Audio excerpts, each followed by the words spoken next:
Okay, so today's lesson is 3-3. We are multiplying rational numbers. So all a rational number means is any number that can be written as a fraction. And if you notice, we're kind of only dealing with fractions today, so of course they're rational. The only kind of numbers that are irrational are numbers that equal like a never-ending decimal or something that's very random and that cannot be written as a fraction. Sometimes square roots are irrational. But everything else is rational. So anyways, what we're doing today is we're going to be multiplying fractions. So right here, this first one, I love how they use these circles to kind of give you an idea of what's actually happening when you multiply fractions. So what's the product of 1/3 and 1/2? 1/3 and 1/2. So I really like how these circles really show you why when we multiply fractions, our digits might get bigger, but it means our whole number is getting smaller. So they start out with 1/2, even though you could have done it the other way, 1/3 and then 1/2. So you're taking, in this problem, they're taking 1/3 of 1/2. So here's 1/2 drawn with the yellow shaded part of the circle. So then we're going to take 1/3 of that. So we have to split it into thirds, which is what they did here. Okay. And 1/3 of that 1/2 comes out to 1 out of 6. So it's taking a smaller chunk because you're finding, well, what's a third, one little third piece of that half that we started with, okay? So that's kind of the idea behind multiplying fractions. So if we look down here at the first example, it says find 1/6 times 2/3. And then write your answer in simplest form. So there's two ways to solve these. The first way that they show us here, this is the main way. You multiply straight across and then just simplify your answer. This is the way a lot of you may start out with because you feel more comfortable with it. That is perfectly fine. So we have 1 times 2 on top and 6 times 3 on bottom. Okay, when you're adding and subtracting fractions, your denominator does not change because it has to be the same. When you're multiplying, you don't worry about that. You just multiply your numbers straight across. So 1 times 2 on top equals 2. 6 times 3 on bottom equals 18. So we get 2/18. And since both of those numbers are even, you know for sure at least 2 will come out. So if I divide 2 out of there, that means I do 2 divided by 2 on the top and 18 divided by 2 on bottom. So 2 divided by 2 is 1, 18 divided by 2 is 9, and you get an answer of 1/9. Now I'm going to show you the other way. Okay, this may seem a little confusing to you, but I like to show you on these easier numbers because when you get to bigger numbers in these problems, it makes it a little easier sometimes. So the other way that you can multiply fractions, this only works when we are multiplying, is you can do what's called cross cancel. Okay, so that means I can look at my diagonals. Let me switch colors here. I can look this way, so I have a 1 and a 3. So you think, okay, is there any number that I could divide out of 1 and 3 that would simplify them but not make them a decimal? So 1 and 3, 1 is already as simplified as it can be. So there's not anything you can take out of 1 besides 1 that's going to change it. So there's nothing I can divide out of 1 and 3. Now if I look the other way, I have 2 and 6. Okay, well those are both even numbers, so I know I can at least take a 2 out. So that's what I'm going to do. 2 divided by 2 gives me 1. 6 divided by 2 is 3. So now when I multiply straight across, I have 1 times 1 on top, which is 1. And on bottom, I have 3 times 3, which is 9. So this method means you're cross-simplifying before you multiply, whereas the normal way, you multiply and then simplify. So it's really right now just a preference on which one is easier for you because they're both going to get you the same answer. You're not going to get a different answer by doing one of these methods, okay? Let me see if I can get the page to scroll. It's not going to let me, is it? Oh, there it goes. Okay, so I want you now to attempt problems 1A and 1B. Okay, you're not doing 1C. Just do 1A and 1B. Find each product and write it in simplest form. So pause the video, try these, and then I'll work them out on the board for you. problem 1a, we have 1/2 times 4 over 10. Remember, there's two ways you can solve these. We can multiply straight across and then simplify, or we can cross simplify first and then multiply. I'm going to show you both ways so you can check whichever way you did. So if we were to multiply straight across, we have 1 times 4, which is 4. 2 times 10 is 20, so I have 4 over 20. So you simplify. They're both even, so we know 2 can come out, but we can actually take more out. We can divide 4 out of both of these. 4 divided by 4 is 1, 20 divided by 4 is 5. So the correct answer is 1/5. Now, if you, let me switch colors, cross canceled. So I'm going back to the original problem, 1/2 times 4 over 10.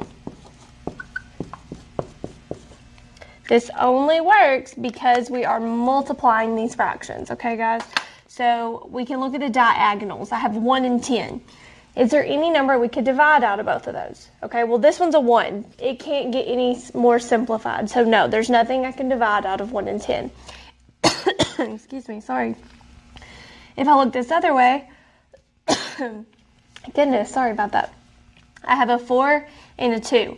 Okay, so I can actually divide a 2 out of both of those. So I'm going to do that. 2 divided by 2, I'm left with 1. 4 divided by 2, I'm left with 2. Now I multiply across. 1 times 2 on top is 2. 1 times 10 on bottom is 10. So I actually still needed, did I do that right? Yeah, I still needed to simplify this one. 2 over 10, we take a 2 out, and we get 1/5. Okay, so 1b, same thing. We have 5 over 12 times 6 over 10. So I have 5 times 6 on top, which is 30. 12 times 10 on bottom, which is 120. And then if we divide both of these, okay, or simplify, excuse me, I can take a 2 out because they're both even. We also know 5 goes into numbers that end in 0. We can even take a 10 out. This problem is even crazier because I can actually divide both of these by 30. But it's okay. If you divide by 10, you would just then need to divide again by 3. You would just keep going until it's all the way simplified. So also, when you have a 0 on top and a 0 on bottom, they can cancel, and it's just 3 over 12, which I can take a 3 out of. 3 divided by 3 is 1. 12 divided by 3 is 4. Okay, now we're going to look at the cross canceling. So give me a second to rewrite it. Okay, so if I look this way, I have a 5 and a 10. I have a number in common there that I can divide out of both of those. It's 5. So here, 5 divided by 5 is 1. 10 divided by 5 is 2. Now let's look at our other diagonal. 6 and 12. I can actually take something out of both of those. I could take a 2, a 3, or a 6. So 6 divided by 6 is 1. 12 divided by 6 is 2. Now you multiply with what you have left. On top we have 1 times 1, which is just 1. On bottom I have 2 times 2, which is 4. Okay, they both get you the right answer. It's just whichever way you prefer. I like this way. Okay, here in a minute, some more problems we look at. This way will make it a little bit easier, but right now this way might be easier for you, and that's okay. Use that. Okay, now we're going to look at example 2. Looking at example 2, it says find each product, write in simplest form. So on A, we now have 3 over 4 times negative 7 over 9. Now I like this little sign over here because it's helpful for if these negatives confuse you on which way it goes, which one it goes with. Because yes, this whole fraction is negative, but it says, when you're working with them, you can assign the negative to the numerator. So it says instead of maybe writing negative 7 over 9, if it's easier for you when multiplying, just put negative 7 over 9. That's perfectly fine, means the same thing. So when we're multiplying, they went ahead and used the cross cancel method first. Okay, so we'll follow that, and then I'll show you multiplying straight across and simplifying. So they said, okay, 7 and 4. There's nothing I can take out of those because you can cross cancel both ways, okay? There's nothing you can take out of 7 and 4. But there is something you can take out of 3 and 9. We can take a 3 out, which is what they did. 3 divided by 3, you're left with 1. 9 divided by 3, you're left with 3. So on top, we now have 1 times negative 7 over 4 times 3. Well, 1 times negative 7 is negative 7. 4 times 3 is 12.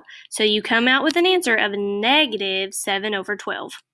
Okay, well, if you multiplied straight across from the beginning, you have 3 times negative 7, which is negative 21, over 4 times 9, which is 36.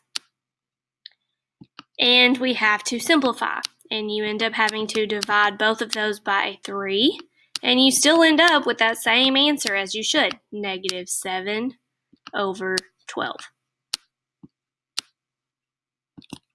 Okay, so now on B, I want to look at this one. Let me erase this stuff real quick though. Okay, so on B, we now have mixed numbers, okay?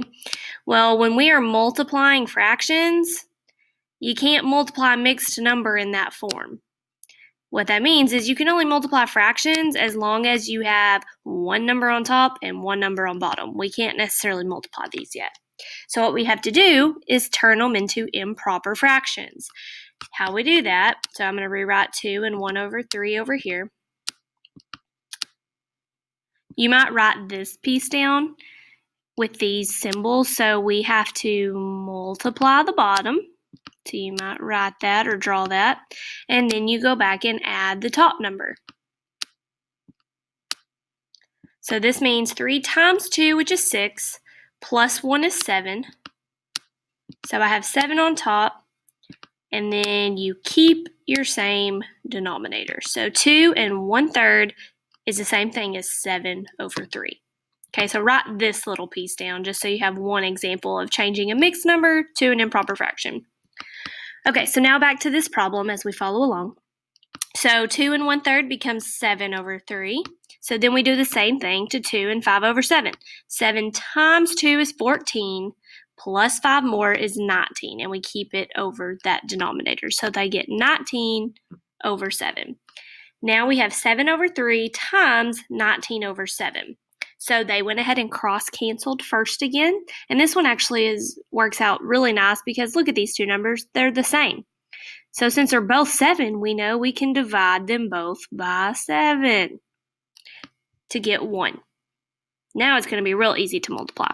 1 times 19 is 19. 3 times 1 is 3. So we get 19 over 3. Now, I don't want you to leave your answers like this because that's still an improper fraction. We have to then go back and change it back to a mixed number. So these, when they have mixed numbers, tend to take the longest because you first have to change them to improper to solve it, and then you have to change your final answer back to a mixed number. So we won't do a ton like this, but we are going to do some. So on this one, we would do 19 divided by 3. You can plug it in the calculator, but it's going to give you a decimal. You have to change it back to a fraction. So when you plug it in your calculator, you can at least go ahead and see what the whole number is. So if you plug it in your calculator, 19 divided by 3, you're going to get 6.3 repeating. So we know that 3 goes into 19 6 whole times. So start with that. 3 times 6, then you can check that in your calculator, is 18. So if I subtract that, so it went in 6 whole times, I got 1 left over out of 3, the number you were dividing by. So our answer is 6 and 1/3. I know that that one's a lot. So I want you to now try 2B and 2C. You're not going to do 2A. Okay, so I gave you one with fractions and then one with mixed numbers. So only one of those, all right? So pause the video, try it, and then I'll work them out for you. On 2B, we have 6 over 9 times negative 3 over 11. So first let's go ahead and do our positive and negatives. I have a positive times a negative, which is going to give us a negative answer. Whatever we get, it's going to be negative, okay? So remember we have those two ways to solve. If we multiply straight across, on top I have 6 times 3, which is 18. On bottom I have 9 times 11, which is 99. Then we simplify it. 18 and 99, well this one's odd and this one's even, so 2 won't work. 3 works. So I'm not sure about 6, but 9 also works. So I'm going to divide both of these by 9. 18 divided by 9, we still have that negative, is 2. And 99 divided by 9 is 11. So we get negative 2 over 11. If I were to cross cancel first, so let me rewrite 6 over 9 times negative 3 over 11. So again, we already know it's negative. I'm going to do that part first so I don't forget it. Now, this way I have 6 and 11. There's not anything we can take out of both of those. So I look this way, 9 and 3. I can divide 3 out of both of those. 3 divided by 3 is 1. 9 divided by 3 is 3. So now I have 6 times 1 on top, which is 6. 3 times 11, which is 33. If you notice, it's a different number here. Means we can still simplify this. I can divide a 3 out of both of these numbers. I have negative 6 divided by 3 is 2. 33 divided by 3 is 11. Now, 2c. This is kind of what we were just talking about on example 2. We can't multiply fractions yet until we have just one number on top, one number on bottom. So when we have them as a mixed number, even though that's considered to be simplified for that, we can't multiply them unless they're either just a fraction with one number on top or bottom, or an improper fraction where it's still just one number on top, one number on bottom.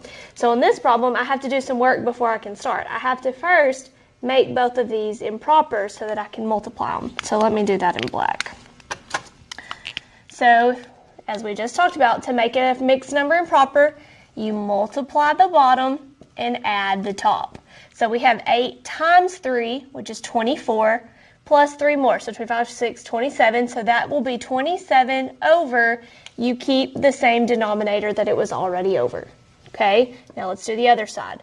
3 times 2 is 6, plus 1 on top is 7, so 7 over 3. Now we can multiply. So if you notice, our numbers are getting bigger because it was a mixed number, so it should be pretty large. Hold on, I'm grabbing my calculator. Because we're starting to get into those problems where I told you it might start to get a little easier to go ahead and cross cancel first when you can, because we're about to get some large numbers. So if I just multiply straight across, which is what multiplying fractions is, I have 27 times 7 on top, which is 189. 8 times 3 on bottom is 24. And if we divide that, we're going to get a decimal, but we have to keep them mixed numbers. They want us to turn our final answer back into a mixed number. So I get 7. It goes in 7 whole times. And 24 times 7 is 168. And I get 21 out of 24 left. And we would need to simplify that. Well, actually, that is simplified. So it comes out to 7 and 21 over 24. Now, what number do we know we can take out of both of those? I'm sorry. 3. So if I divide both of these by 3, 21 divided by 3 is 7. 24 divided by 3 is 8. 7 and 7 over 8. So now I'm going to rewrite my improper fractions and I'm going to cross cancel first. As you've already noticed, we sometimes still have to simplify when we're cross canceling, but it's not as big of numbers. So we had 27 over 8 times 7 over 3. Okay, so if I look this way, I have 7 and 8. There's not anything you can take out of those. This way I have 27 and 3. I can take 3 out of both of those. 3 divided by 3 is 1. 27 divided by 3 is 9. So on top I have 9 times 7, which is 63. And on bottom we have 8 times 1, which is 8. If you do 63 divided by 8 in your calculator, it's a decimal. Okay, but I see it's 7 point something, so I already know it goes 7 whole times. So I'm going to say, okay, well, what was 63 divided, 8 times 7, because it went in 7 times, we know is 56. So if we subtract, we get 7. So 7 whole times, and then we have 7 left over out of 8. You keep that same denominator. On example 3, we've got that super fancy word evaluate. Okay, all that word means is we're going to be solving something. So it says evaluate 1/2 AB. Okay, first of all, that looks weird. So break it down. That means 1/2 times A times B. Okay, and then they tell us if A equals 6/7 and B equals -4/9, then write your answer in simplest form. So 1/2 AB, we always start out by rewriting it. Rewrite it. So 1/2 times A times B.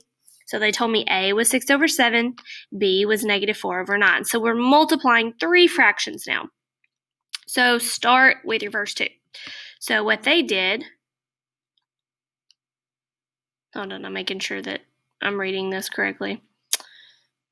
Nope. So you can actually cross cancel all the way across. So what they did first was they actually looked at 6 and 9. We could have started with 2 and 6. It doesn't matter. So on this one, we've got 2 and 6 we can look at, 1 and 7, 6 and 9, 7 and 4. Then you can actually go even further. We can look at 2 and 4, 1 and 9. So what they started out with, I wish they would have used different colors to show you, was 6 and 9. So I'm going to actually rewrite this one, and I'll use different colors for each of the numbers they use, because that just looks super confusing. Although my writing won't be as pretty because I don't have a mouse. Negative, almost forgot that negative. 4/9. Okay.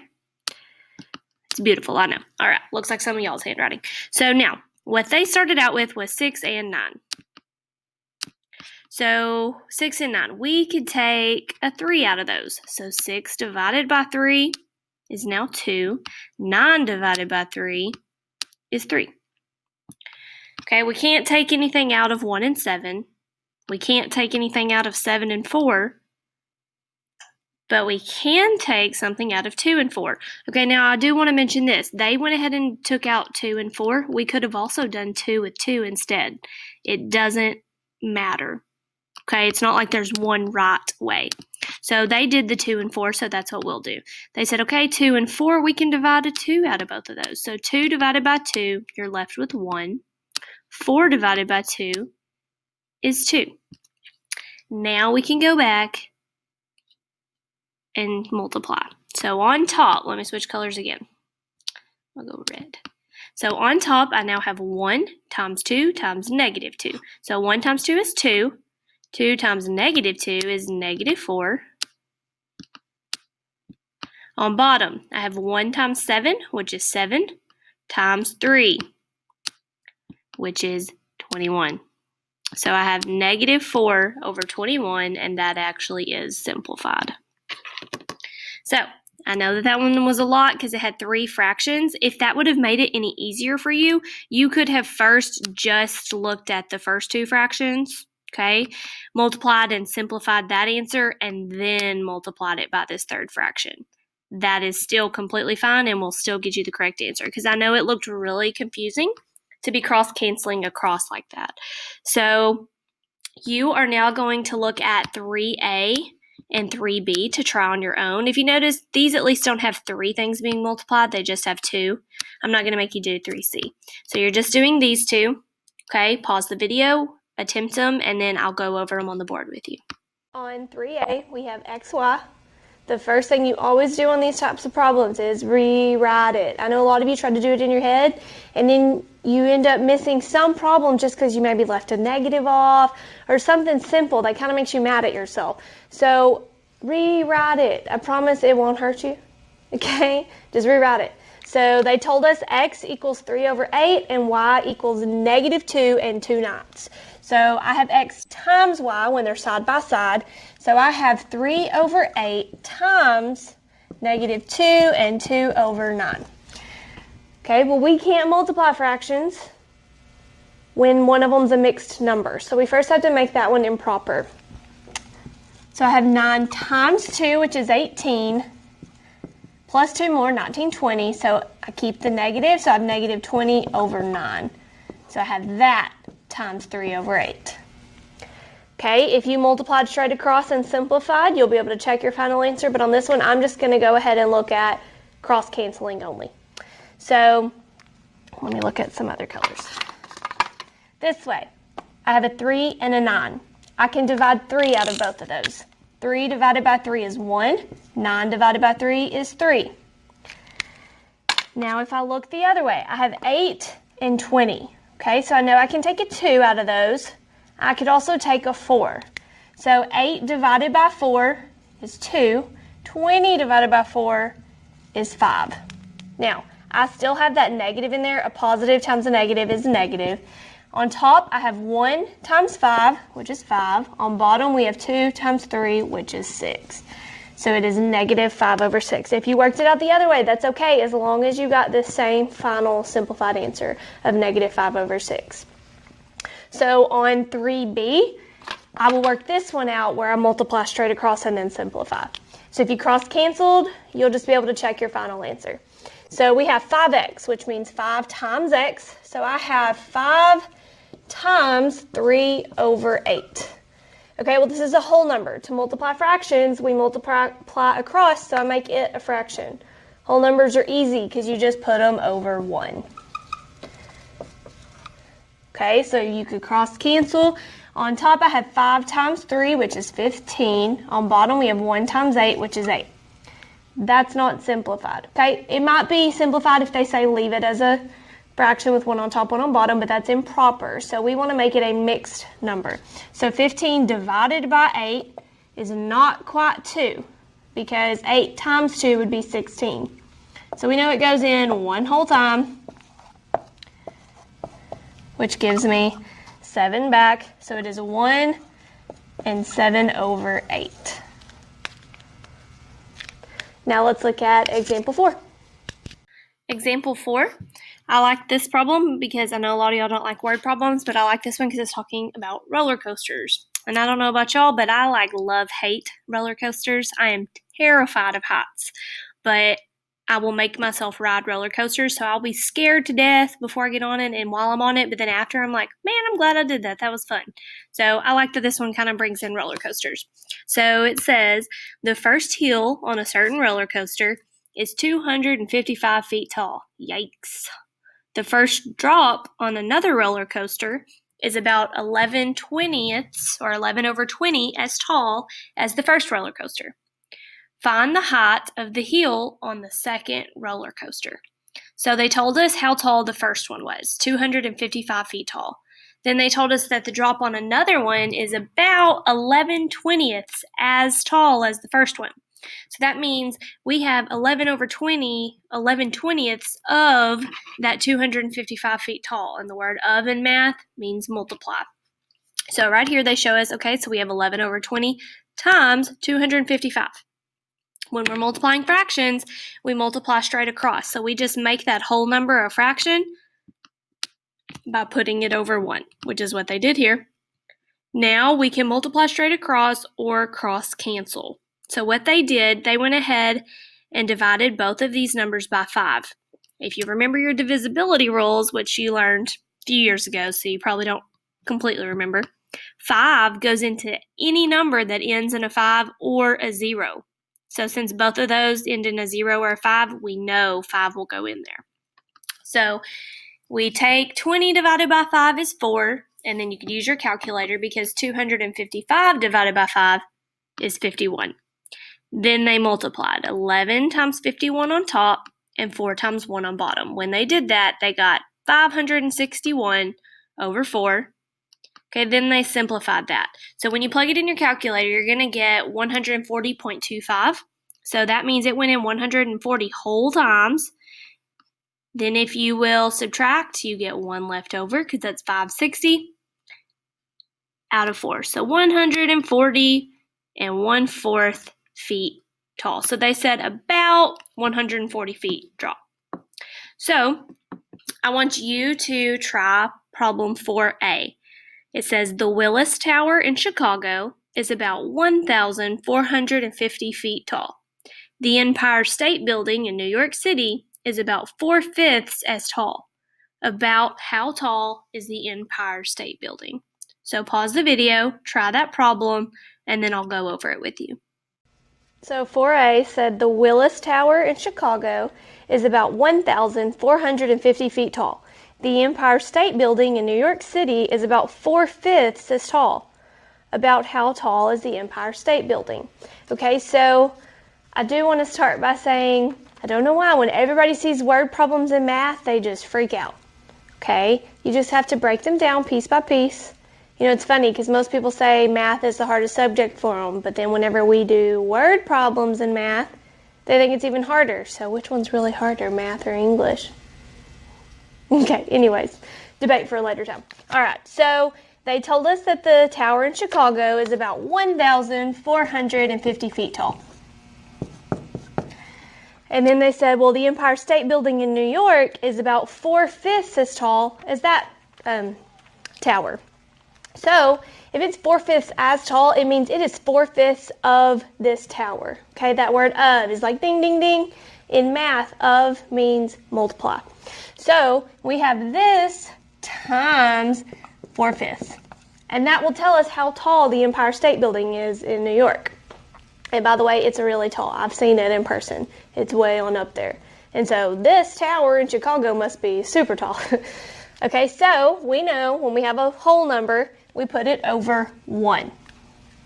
Okay, so if I look at these, I'm going to rewrite it so it looks a little less all over the place. I can't cross cancel anything with 1 and 4 because 1 is the symbol, it's the smallest number out there aside from 0. So nothing else could come out of that.